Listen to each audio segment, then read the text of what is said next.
Ya'udhu billahi minash shaitanir rajim. Bismillahir rahmanir rahim. May Allah protect me. May Allah protect us from the evil of Satan. I begin in the name of Allah, the Beneficent, the Merciful, and I greet you in the language of peace and of paradise, with the greeting of Assalamu alaikum rahmatullah ta'ala wa barakatuh. I bear witness, along with all those who bear witness, that there is nothing worthy of worship except Allah, and that Muhammad Mustafa al-Amin is his messenger. I'm so happy to be here today in the studio at Islamic Action TV under the auspices of Guerrilla Minded Productions. And I would like to speak to you today, brothers and sisters, about something that is very, very important, something very critical for us to remember, particularly those of us who live in the West. As we see, Muslims en masse are leaving countries that are populated predominantly by Muslims and flooding into Europe, into the land of the non-Muslim. Some people use this crude language and say into the land of the kuffar. Astaghfirullah rabbi wa atubu ilayh. But nonetheless, the Muslims are coming here, and it doesn't appear that there is too many Muslim countries open arms letting in the Ikhwan Muslimin, letting in the Muslim brothers and sisters. So this is a dichotomy, but it's for something for us to remember and for us to be focused on. There is this romantic dream that sometimes many of us have about the Muslim lands of the past, but Islam is a universal way of life. This is the final way of life revealed to us through the Quran via the medium of the Prophet Muhammad sallallahu alaihi wasallam.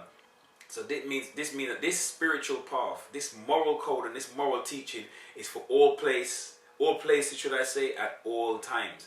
So the fact that we don't hear the adhan being called out in the public streets in Great Britain, for example, around the country, it doesn't mean that Islam doesn't work in this environment. And in fact, there's a ayat, a sign in the Holy Quran, which alludes to Allah showing us a sign in the cattle. And Allah says, as I give you a loose translation, He says in the cattle, in the cow, there is a sign, because the cow gives between the two areas of filth, but between that you still get a pure drink. So the cow's intestines, its waste product is in various parts of its stomach, but nonetheless the cow produces milk. There are people, scholars, who are known as the people who give tafsir, which is like the exegesis, the explanation of the Quran. And they say that this particular one of the explanations of it, the milk is symbolic of the believer. The milk is symbolic of the Muslim. And it says that the filth is talking about the decadence and the munkar, the evil, the non-Islam that would exist in a society. Non-Islam, not meaning because there's non-Muslims, but meaning non-Islamic practices. That may be riba, that may be the backbiting, that may be the going on forward between brothers and sisters on phone calls. They're talking about whether it's different TV shows, whether it's different people's attitudes, whether it's somebody's lecture, whether it's public individual or private individual, but speaking about people and then other individuals fermenting those feelings instead of saying, hey, akhi, you got a problem with brother, man? You know, he's a good Muslim, I have his number, go and speak to him, man. Or, I don't know him so well, but I can get in contact with him, and maybe you should have a sit down and talk face to face, instead of taking this news backward and forward. But there's many things in society that are immoral, that are wrong. But that doesn't mean that we should run and make hijrah from this society. It means that this is a perfect training ground for our moral, spiritual development. As I said, the people of Tafsir talk about the verse, the ayah in the Quran talking about the milk coming from this place surrounded by filth, but the pure drink comes out, because the believer, they say the believer is always surrounded by filth. So you mustn't be consumed. You can be in that world, but you don't have to be of that world. So we must be on our post spiritually.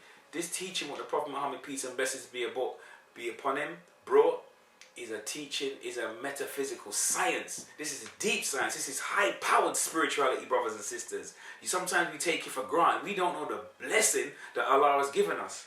Sometimes we can be almost as guilty as the children of Israel when Musa freed them from Pharaoh, and they saying to Musa, give us a God like Moses. Meaning we wanted to be like the people of that society, although they'd been protected under the covenant of the Prophet Musa, Prophet Moses, and he had led them out of captivity. And we too have been led out of this spiritual captivity of kufr, of darkness, by the Prophet Muhammad bringing the Quran and the Sunnah, his way and his methodology, and on top of his sunnah, he gave it the Imams of Ahlul Bayt, or Allah subhanahu wa ta'ala from his progeny gave it the Imams of Ahlul Bayt.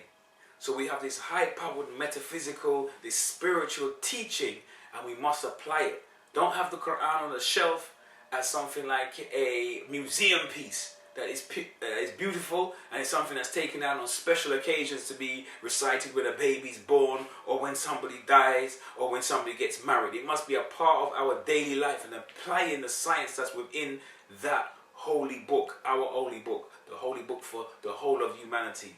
So let me just remind us, and as I remind us, I remind myself that this methodology must be applied. Today is a beautiful day. Today is an exciting day. It's a day of transformation. It's not a day for us to become filled with despair. It's a day for us to become filled with hope when we read the Quran. And we know that in the future, in time to come, the Prophet Isa alayhi salam, he will return and he will slay the Dajjal, the false Christ, or the false Messiah. And that the Mahdi alayhi salam, that he will bring about with the aid of his Ansar, of his helpers, he will bring about justice in the land. But this is not no hocus pocus, no kapoof, no mystical, magical teachings. This is a real teaching. So what do the scholars teach us about the Imam and about the Prophet? They say for them to return.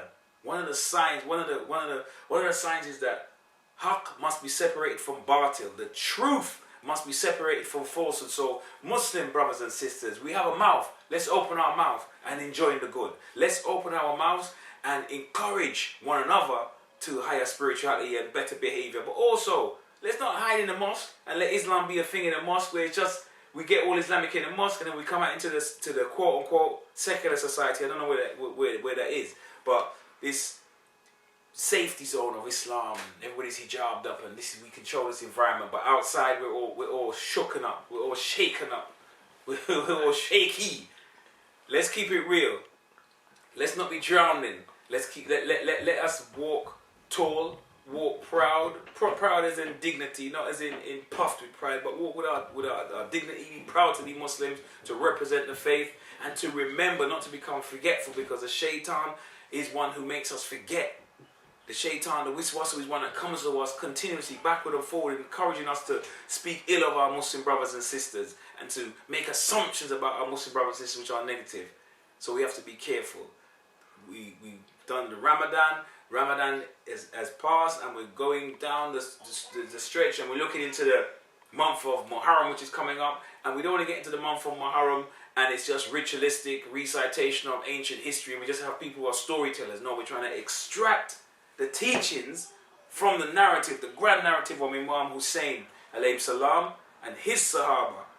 That bold symbol, that bold monument that they made by taking a stand against evil, taking an open stand against evil, taking a stand where, there's a saying when they say that, the correct action is to be able to speak in the court of an oppressive tyrant. So almost like we live in a time where there's oppression from outside forces, but also sometimes inside the house of Islam amongst the Muslims, because of different internal politics. People are even scared to speak the truth, and their voices are suppressed, or people are scared to be silenced.